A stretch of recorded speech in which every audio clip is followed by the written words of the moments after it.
இந்த சேனலை தொடர்ந்து நடத்த உதவி செய்ய நினைப்பவர்கள் உதவி செய்யலாம். வணக்கம். 2 நாளைக்கு முன்னாடி ஒரு மாநிலத்தை சார்ந்த அரசு அதிகாரிகள், அதாவது அந்த மாநிலத்தை ஆட்சி செய்வதும் பாஜக தான், ஒன்றியத்தில் ஆட்சி செய்வதும் பாஜக தான், டபுள் இன்ஜின் சர்க்கார் என்று சொல்வார்கள் அல்லவா, அவ்வளவு அதிகாரத்தோடு இருக்கக்கூடிய ஒரு மாநிலத்தில் அதிகாரிகள் போய் அங்கே இருக்கக்கூடிய மக்கள்கிட்ட ஒரு செய்தியை சொல்கிறாங்க. என்ன சொல்கிறாங்க தெரியுமா? அதாவது பிரதமர் மோடி இந்த மாநிலத்திற்கு வருகை புரிய இருக்கிறார். அதனால் இந்த மாநிலத்திற்கென்று தனித்தன்மையான ஒரு டான்ஸ் இருக்கு இல்லையா, அதை நீங்கள் ஆடணும் அப்படின்னு உடனடியாக அந்த மக்கள் எல்லாரும் சேர்ந்து என்ன சொல்லியிருக்காங்க தெரியுமா அந்த அதிகாரிகள்கிட்ட? அந்த மண்ணாங்கட்டையெல்லாம் நாங்கள் பண்ண மாட்டோம், முதல்ல அவர் வரட்டும், எங்களுக்கு பேச வேண்டியது பல விஷயங்கள் இருக்குது, அவர் என்ன வடை சுடுறாருங்கிறத பார்க்கலாம், அதுக்கப்புறம் என்னங்கிறத முடிவு பண்ணிக்கலாம் அப்படின்னு கோபமாக அரசு அதிகாரிகளை விரட்டி அடித்திருக்கிறார்கள் மக்கள். இது எங்கே நிகழ்ந்திருக்கு அப்படின்னா மணிப்பூரில் நிகழ்ந்திருக்கிறது. மணிப்பூரில் 2 வருடங்களுக்கு பிறகு இதோ நான் வர்றேன் அப்படின்னு மோடி சொன்னார் இல்லையா, இங்கே இருக்கக்கூடிய ஊடகங்களெல்லாம் இதோ மணிப்பூருக்கு மோடி சென்று விட்டார் அப்படின்லாம் சொன்னாங்க இல்லையா. ஆனால் மணிப்பூரில் சென்ற மோடிக்கு என்ன நடந்தது அப்படிங்கிறதை நம்ம சொல்லி ஆகணும். 46 முறை 2 வருடத்தில் வெளிநாடுகளுக்கு பயணம் செய்த மோடி 2 மணி நேரம் மணிப்பூருக்கு சென்றிருக்கிறார். சென்ற இடத்துல மோடியை வரவேற்பதற்காக அன்றைய தினம் ஏராளமான பதாகைகள் வைக்கப்பட்டிருந்தன, ஏராளமான பேனர்கள் வைக்கப்பட்டிருந்தன, சுவரொட்டிகள் ஒட்டப்பட்டிருந்தன. எல்லாவற்றையும் அந்த மாநிலத்தை சார்ந்த மக்கள் கிழித்து எறிந்திருக்கிறார்கள் என்பது உண்மை. அது மட்டுமல்ல, மோடி மணிப்பூரில் கால் பதிப்பதற்கு சற்று நேரத்திற்கு முன்னால் பாஜக கட்சியை சார்ந்த 43 மிக முக்கியமான தலைவர்கள், உள்ளூர் தலைவர்கள் அந்த கட்சியை விட்டு விலகி இருக்கிறார்கள், ராஜினாமாவை அறிவித்திருக்கிறார்கள். ஒன்றை நான் புரிஞ்சுக்கிறேன், சொல்ல விரும்புகிறேன். மோடி மணிப்பூருக்கு சென்ற தினத்தில் மட்டும் அங்கே இருக்கக்கூடிய முகாம்களில் எத்தனை மக்கள் இருக்கிறாங்க தெரியுமா? 60,000த்திற்கும் அதிகமான மக்கள். அதாவது 28 லட்சம் பேர் இருக்கக்கூடிய ஒரு இடத்துல 60,000 பேர் கேம்பில் இருக்கிறான். கொஞ்சம் யோசிச்சு பாருங்கள், கேம்புக்குள்ளே மட்டும் இருக்கிறான்.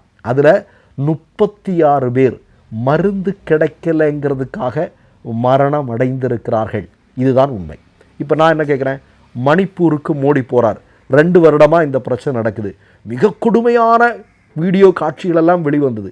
78 நாட்களுக்கு பிறகு மோடி கள்ள மௌனத்தை கலைத்தார். இதெல்லாம் இந்திய மக்கள் பார்த்து கொண்டு தான் இருக்கிறார்கள்.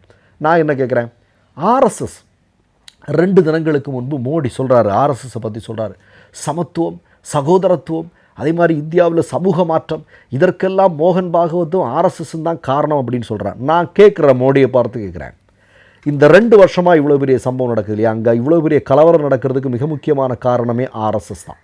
சரி, மோகன் பாகவத்னு சொல்லக்கூடிய நபர் இல்லையா, இவர் 2 வருடத்தில் ஒரு முறையாவது, எப்பா மோடி, இது அகண்ட பாரதத்தில் வரக்கூடிய ஒரு பகுதி, அந்த பகுதி பற்றி எரிந்து கொண்டிருக்கிறது, நீ போய் அங்கே சமாதானத்தை ஏற்பாடு பண்ணு, இல்லை அங்கே சமாதானம் வரட்டும் அப்படின்னு மோகன் பாகவத்தோ அவங்க பத்திரிகையோ எப்போதாவது ஒரு இடத்திலேயாவது சொல்லி இருக்கிறத மோடி சுட்டி காட்ட முடியுமா?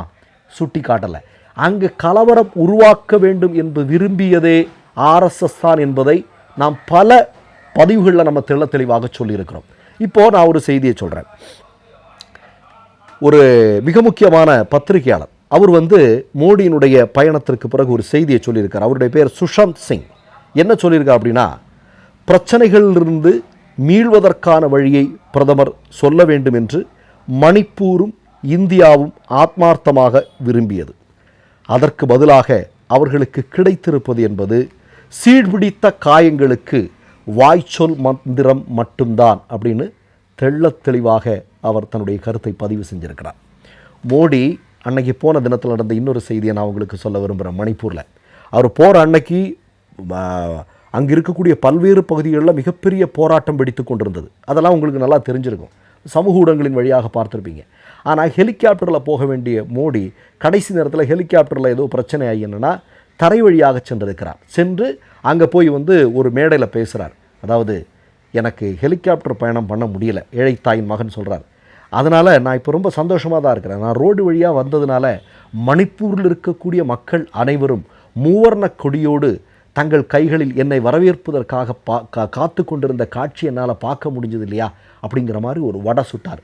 ஆனால் என்ன நிகழ்ந்திருக்கிறதுனால், பள்ளிக்கூடத்தில் இருக்கக்கூடிய பிள்ளைகளை வலுக்கட்டாயமாக மோடி செல்லும் போது ரோட் அருகில் நிப்பாட்டி வைத்தார்கள் என்பதற்காக அந்த மாநிலத்தில் இருக்கக்கூடிய அந்த குழந்தைகளுடைய பெற்றோர்கள் இன்றைக்கு போராட்ட களத்தில் இறங்கியிருக்கிறார்கள் என்பதுதான் உண்மை.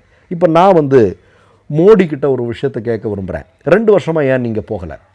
ஏன் போகலை அப்படின்னா, இந்த நொடி வரையிலும் அங்கே பதட்டம் நிலவி கொண்டிருக்கிறது. அமித்ஷா இடையில போய் அப்படி சுற்றி பார்த்தார், மோடி அனுப்பி வைக்கலாமான்னு, அனுப்பி வச்சு ஒரு ட்ராமா போடலாமா அப்படின்னு. ஆனால் மக்கள் மிகப்பெரிய கொதி நிலையில் இருக்கிறார்கள். இன்றைக்கு வரைக்கும் அங்கே அமைதி திரும்பலை. நீங்கள் ஒரு சில மாதங்களுக்கு முன்பு தான் போக்குவரத்தே அங்கே புனராரம்பிக்கப்பட்டது என்பதெல்லாம் நம்ம பார்த்தோம். இதெல்லாம் நடந்துட்டு இருந்தது. இன்னொரு விஷயம், நீங்கள் என்ன, மோடி போகிற அன்னைக்கு எல்லாருமே அங்கே இருக்கணுங்கிறது மிக முக்கியமான விஷயமாக இருந்தது. போலீஸ்காரன் யாரும் லீவ் எடுக்கக்கூடாது. எப்பா எனக்கு எல்லா பாதுகாப்பையும் கொடுத்துருப்பா, நான் வர்றேன் எனக்கு தான் தெரியும் எவ்வளோ பயம் அப்படிங்கிறதெல்லாம் நமக்கு மறைமுகமாக நமக்கு தெரியுது. இதெல்லாம் நடக்குது. அது மட்டுமல்ல, நீங்கள் மீதி இனத்தை சார்ந்தவர்கள் திருடினார்கள் ஒரு மிகப்பெரிய ட்ரக்கில் இருக்கக்கூடிய மிக முக்கியமான ஆயுதங்களை எல்லாம். அதிலே பாதி இன்னமும் மீட்டெடுக்கப்படவில்லை. அந்த அளவிற்கு டபுள் இன்ஜின் சர்க்காருடைய லட்சணம் ஆட்சி அங்கே நடந்து கொண்டிருக்கிறது அப்படிங்கிறத இந்த நேரத்தில் பார்க்க வேண்டியிருக்கு. இப்போ இதெல்லாம் ஒரு பக்கம் இருக்கு இல்லையா? இப்போ மணிப்பூர் போனார், மிகப்பெரிய தோல்வி. ஏற்கனவே மோடி வர்றதுன்னு தெரியும் போதே அங்கே இருக்கக்கூடிய மக்கள் எல்லாருமே அவர் எதுக்கு இப்போ வரணும், ஏன்னா நாங்கள் மிகப்பெரிய பிரச்சனைகள் இருக்கக்கூடிய காலங்கள் 2 வருடங்களாக டெல்லியில் அவருடைய வீட்டு வாசலில் போய் காத்து கிடந்தோம் எங்களுடைய மக்கள் பிரதிநிதிகள். அப்போல்லாம் அவர் கண்டுக்கலை. நாங்கள் எத்தனையோ முறை நாங்கள் மனு கொடுத்தோம், ஒரு வாட்டி வாங்க பேசுங்க அப்படின்லாம் கேட்டோம். அப்போல்லாம் வராதவர் இப்போ வராரு இல்லையா அப்படின்னு போராட்டக்காரர்கள் கொந்தளிக்கக்கூடியவர்கள் வந்துட்டு இருக்கின்றன. இந்த நேரத்தில் இன்னொரு செய்தி, இன்னைக்கு காலையில் தினமலம் என்று சொல்லக்கூடிய பத்திரிகை, அதில் தலைப்புச் செய்தியாக ஒன்று போட்டிருக்காங்க. நானும் பார்த்துட்டு என்னடா இது அப்படின்னு, விஷம் குடிப்பேன் மோடி சொல்கிறாரா. ஐயையோ என்னடா இது, இப்படியெல்லாம் மோடி சொல்கிறாரா அப்படின்னு உள்ளே போய் பத்திரிகை செய்தியை பார்க்குறேன். என்ன பேசுகிறான் அப்படின்னா, கவுஹாத்தியில் மோடி ஒரு வடை சுட்டிருக்காரு. என்ன வடை அப்படின்னா, அவதூறுகளை கண்டு ஒருபோதும் நான் அஞ்ச மாட்டேன், அவதூறு என்கிற விஷத்தை விழுங்கி விடுவேன், நான் சிவபக்தன் இப்படின்னு சொல்கிறார். இப்போது நான் இந்த நீங்கள் பொன்னியின் செல்வன் அப்படின்னு ஒரு திரைப்படத்தினுடைய ஆடியோ வெளியீட்டு நிகழ்வில் ரஜினிகாந்த் அவர்கள் ஒரு செய்தியை பேசுவார். என்ன அப்படின்னா, நான் கொஞ்சம் ஸ்டாக் வச்சுருப்பேன். அதாவது காதலுக்குன்னு சில எக்ஸ்ப்ரெஷன், பாசத்துக்குன்னு சில எக்ஸ்ப்ரெஷன், கோபத்துக்குன்னு ஒரு எக்ஸ்ப்ரெஷன். இதை அப்படி எடுத்து டைரக்டர் கேட்பாங்க, நான் எடுத்து கொடுப்பேன். இவ்வளோதான் நம்மளால் முடியும் அப்படின்னு சொல்லியிருந்தார். ஆனால் மணிரத்னம் எங்கிட்ட சொல்கிறாரு, இல்லை ஃபீல் எதா வேணும் அப்படின்னு. எங்கேருந்து கொடுக்குறது, நம்மள்ட்ட இருக்கிறது இவ்வளவு தானே அப்படிங்கிற மாதிரி அவர் சொன்னார். அதே மாதிரி கடந்த 12 வருடங்களாக மோடி கிட்ட இருக்கிற ஸ்டாக் எக்ஸ்ப்ரெஷன்ஸ் இருக்கு இல்லையா, அதை எல்லாத்தையும் மக்கள் பார்த்து இவர் வடை சுடுறதுலையும் இவர் நடிக்கிறதுலையும் பேசுகிறதுலையும் பெரிய கில்லாடி, நம்மளை தொடர்ந்து ஏமாற்றுவர்கள் அப்படின்னு தெரிஞ்சிருச்சு.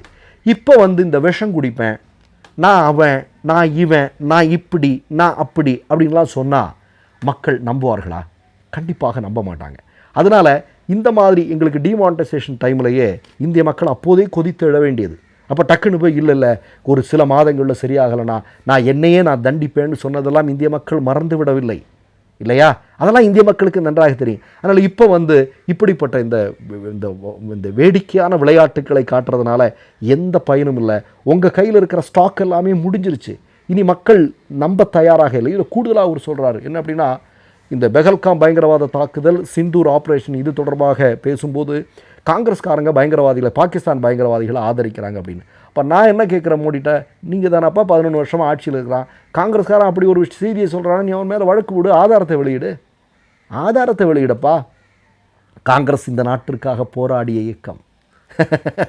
ஆர்எஸ்எஸ் என்ன செய்து கொண்டிருந்தது தெரியுமா மோடிக்கு? மோடி வரலாறு படிக்கிறதுண்டா? படிச்சிருந்தா இதெல்லாம் நடந்திருக்குமா என்ன?